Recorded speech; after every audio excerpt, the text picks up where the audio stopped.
Well, if I know Randy, I know that he would much rather be here honoring his fallen crew, Brenna Kulikowski, Damon Thompson, and Glenn Collins, as I'm sure we all would. But that is the kind of guy he is. He would much rather be here for them than for himself.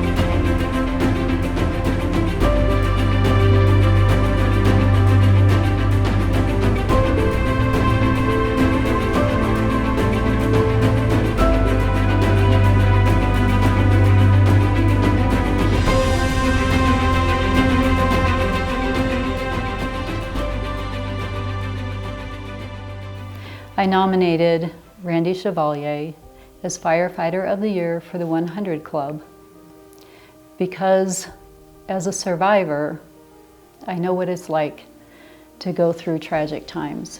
The main reason, or part of the big reason that I nominated Randy, is the simple fact that he lost 3 firemen within a short period of weeks.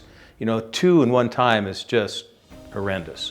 And then having another one go short, I can't imagine what all he went through. I just have no clue. But through this time and seeing him and going to the funerals and seeing his command presence and seeing the amount of love and compassion and heart that he had through all of this stuff, it just told me that this guy is a valuable person for this community. The months of September through November, but specifically September and October were just very difficult. Obviously, we lost Brennan and Damon in September, and then just a few weeks later, Glenn, and just something that an organization shouldn't have to go through. All the difficulties that we experienced in that, I think probably grew us closer together as a bond as an organization. This community is second to none. This community is amazing, and they really put their arms around us. Of course, we're out in the community on a regular basis, responding to calls for service, structure fires, to medical calls, to community events, and supporting where we can.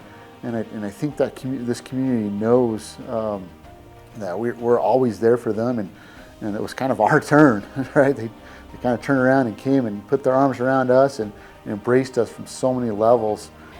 But when you know them personally and they're part of your crew, they're part of your family, and having to get up and talk to their families and the entire community that has showed up in support, that takes a lot. That takes a lot out of someone. And for him to have to do it 3 times in a row, that's unbelievable. Brennan's urn was beautiful, and so Glenn, he's an amazing guy, and I've known Glenn for quite some time. I actually went to grade school with Glenn, and he was talented, and not only talented as a firefighter, but he was good at woodworking. He had definitely a craft that he was very, very talented in, and made a lot of different projects for different people.